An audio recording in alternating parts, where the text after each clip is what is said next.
Diego Fajeda, number 15 ranked in the lightweight division, is a plus 165 underdog against the Gamer, who's a minus 195 favorite. MATEUSZ GAMROT, Polish specimen, Polish prospect, soon to be contender if he gets a big win here. AJ, man, Diego Fajeda, he's had 2 back-to-back really tough fights, man. Yeah, you tell me you have to fight Beneil Dariush and Gregor Gillespie back-to-back. You lose those fights, do you really get that much of your stock dropped? Like, not really, right?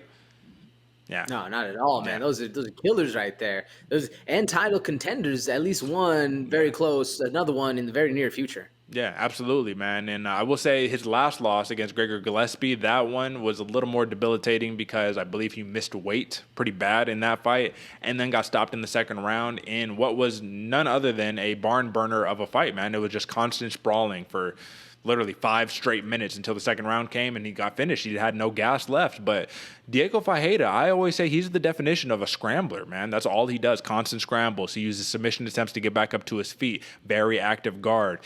Very difficult to just hold him down. So it's impressive to see Beneil Dariush just kind of do that to him. And MATEUSZ GAMROT, even though he's not the name that everybody knows, I think he's capable of doing the same thing. It's going to be a tough outing. Going to have to use his cardio, but his wrestling is relentless. So I think it's fair that he's a minus 195 favorite in this matchup, but I wanted to ask you on this one. Do you think that this is a little too quick of a rise for him in terms of a step up in competition? I don't think so. But if you look at his last 3 in the UFC, you got Kutateladze, right? He lost that one. First loss of his entire career. Scott Holtzman knocks him out. Jeremy Stevens submits him in 1. Now you get Diego Fajeda. So do you think that this is like the appropriate way to build up a prospect this way, or do you think they're fast tracking him a little bit?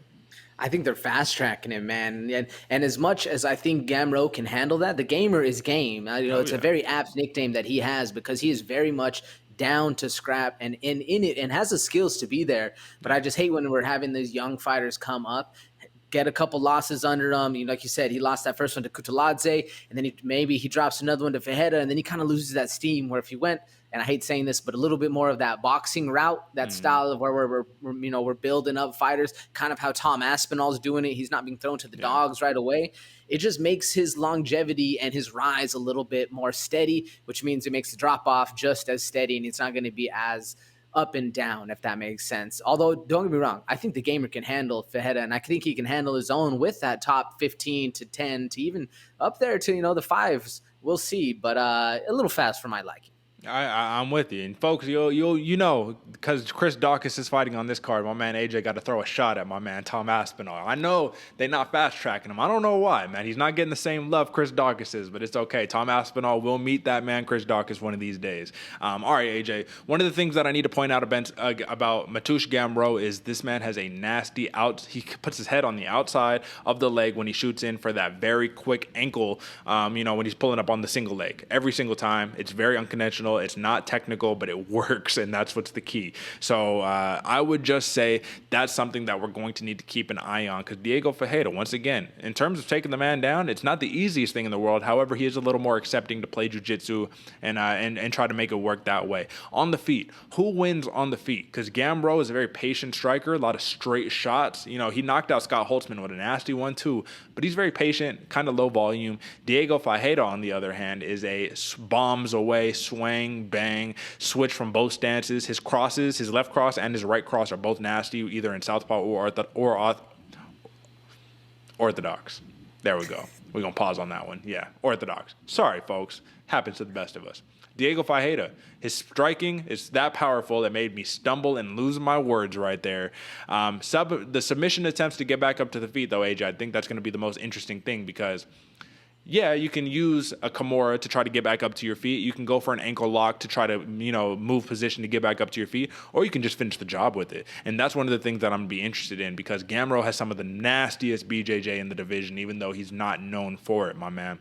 5 submission wins for Gamrot, 7 submission wins for Fajeda. Neither man has been finished by submission.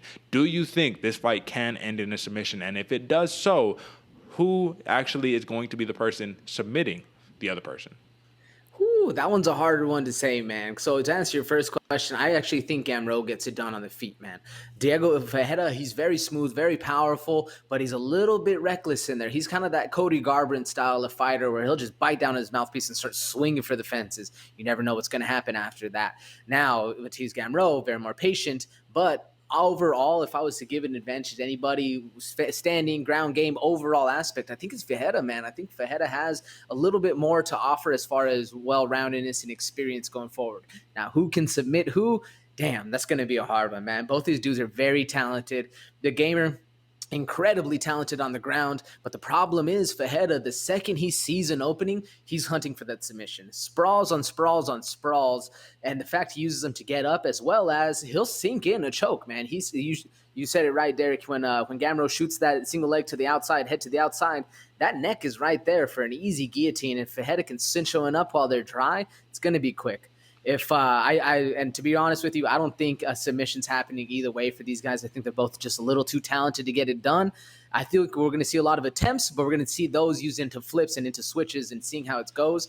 But if I had to give anybody the advantage as far as a submission, I'm going Fajeda. What about you? It's interesting because I'm going to go the opposite. I'm going to go Gamrot on this one, man. I just think his jiu-jitsu is that slick. You know what I'm saying? Because I think Fajeda, once again, he's more apt to use his submissions to get back up to his feet than he is to just play jiu-jitsu against another dude who's really good at jiu-jitsu. His fight against Beneil Dariush is very telling because Beneil Dariush isn't the dude who's always looking for the submission, right? He'll use a lot of top control and just kind of, maintain that wrestling on top of you, get the half guard, do nasty stuff like that. But for Gamrot, I mean, look at how he pulled the Kimura against Jeremy Stephens. Jeremy Stephens tried to Kimura Gamrot reversed it and Kimura Stephens was like, no, brother, we're not doing this. You know what I'm saying?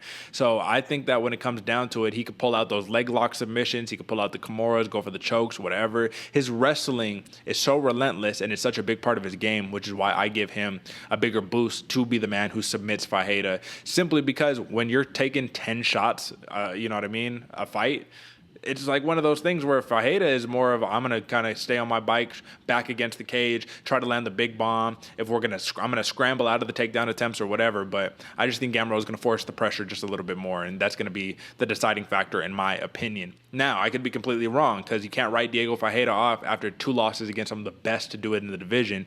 But then again, we've also seen cardio be an issue for the man. So Gamrot, we know cardio is not going to be a problem. So if this hits rounds 2 and 3, I definitely am going to give the edge there. Who wins this fight? Why? Over and under is 2.5 rounds. Where are you going on this one, brother?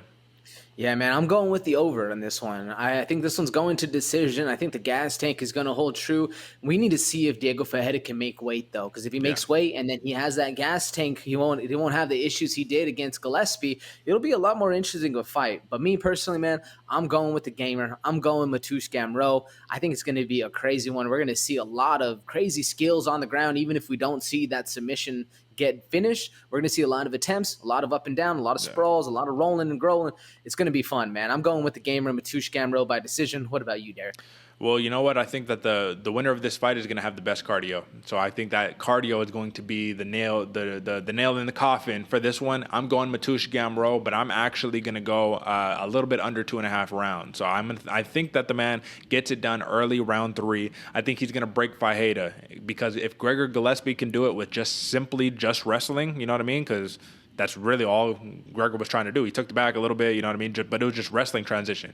Wrestling. That's literally what Gamrot does, man. Like, his wrestling is so relentless.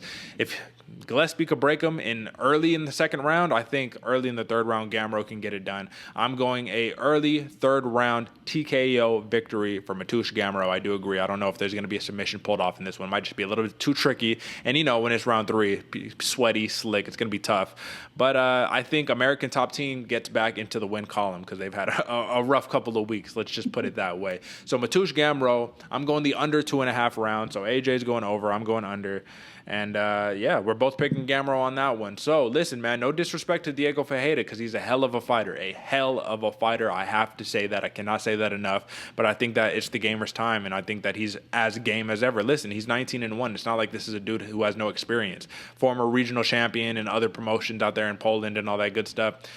He has ADCC experience, all that. I'm sure Fajeda does as well. It should be a fun one.